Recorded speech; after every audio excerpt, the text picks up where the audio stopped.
15 de novembro, feriado nacional, alegria da estudantada. Quem nunca ficou feliz? Fala aí. Mas brincadeiras à parte, vamos falar um pouquinho sobre o que foi a proclamação da República no Brasil, ocorrida lá no ano de 1889, um ano após a abolição da escravidão, não por acaso, tá?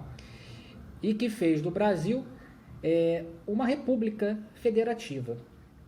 Comecemos então pelo conceito de república. República vem do latim res publica, que significa coisa pública, do povo. Portanto, forma de governo que coloca em primeiro lugar o público e o que é de interesse coletivo.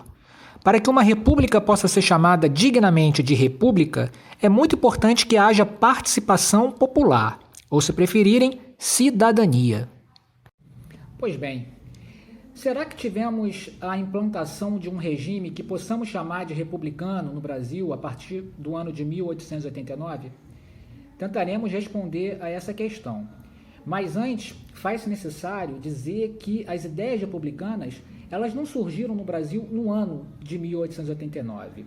Não é assim que as coisas acontecem, né, na história, da noite para o dia. Há todo um processo que a gente tem que considerar.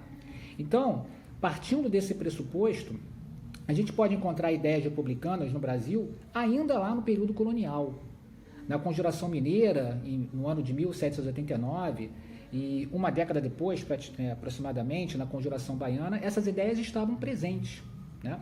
Em Minas, elas apareceram de forma conservadora ainda, se limitando apenas a reivindicar, né, a autonomia política e a liberdade econômica ali da região. Mas na Bahia não, elas apareceram de forma mais ousada, né? Colocando em pauta questões relacionadas à cidadania, que são próprias de um regime republicano, né? Como, por exemplo, a questão da abolição da escravidão, que foi colocada em pauta na Bahia.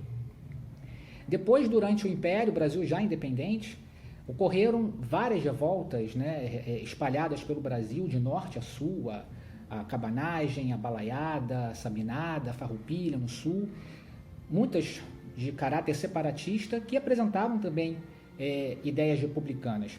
E todas elas foram reprimidas com extrema violência pelo regime monárquico. Então isso foi criando um certo descontentamento e foi tornando a monarquia insustentável no Brasil, o regime monárquico, né? Os livros didáticos costumam elencar 3 causas principais para a proclamação da República. No primeiro caso, com a abolição da escravidão, você tem o fim de uma relação que representava um dos pilares do regime monarquista no Brasil, como se fosse uma identidade mesmo, e o movimento republicano soube explorar muito bem isso. A questão religiosa envolve uma relação conflituosa que foi uma crescente no Império entre a Igreja e o Estado, devido à tutela que este exercia sobre aquela, através do beneplácito e do padroado, que nada mais eram do que mecanismos de controles exercidos pelo Estado sobre a Igreja. E, por fim, a questão militar, que também revela atritos entre estes e a monarquia. Aqui cabe lembrar que os militares saíram-se com muito prestígio após a Guerra do Paraguai e dispostos a participarem mais das decisões políticas do país. Não foi à toa que os 2 primeiros presidentes da República foram militares, Marechal Deodoro da Fonseca e Marechal Floriano Peixoto.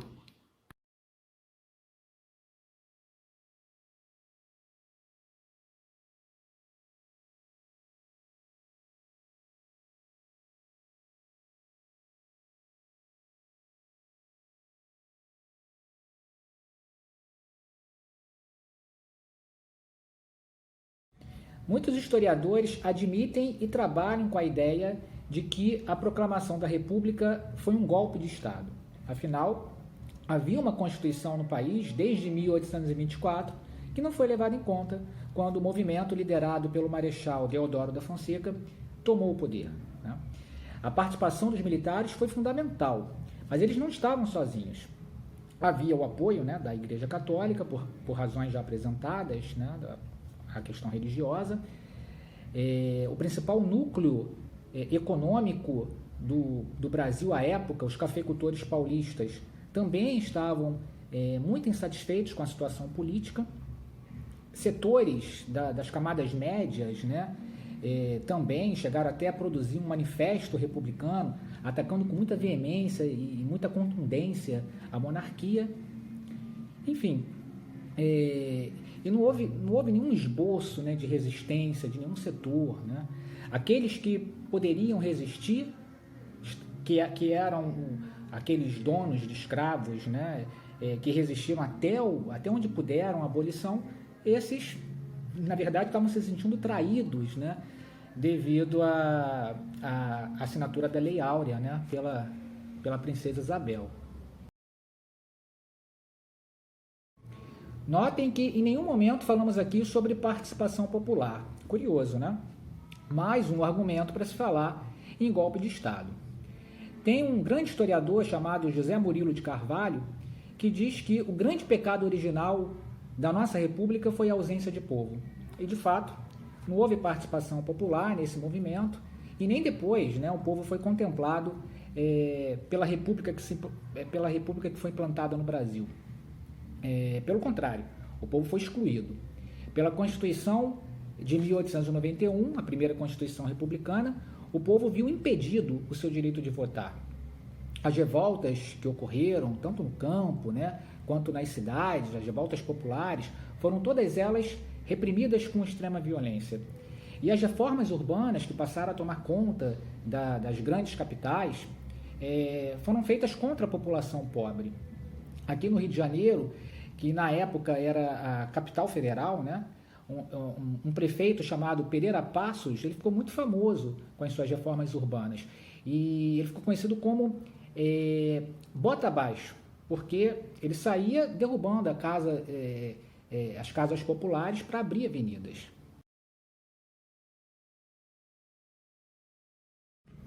Uma república privada, por mais contraditória que essa expressão possa ser, né? Porque a gente já sabe que república significa coisa pública. Ou então uma república, como apontam alguns críticos. Mas o fato é que a nossa república foi uma república de poucos, né? E continua sendo. Vou terminar com uma frase de um outro grande historiador chamado Sérgio Buarque de Holanda, vou até ler ela aqui, que diz: o império dos fazendeiros começa no Brasil com a queda do império. Interessante, né? Foi exatamente isso. A nossa primeira república ficou conhecida como a República dos Coronéis Fazendeiros. Mas isso é um assunto para um outro vídeo.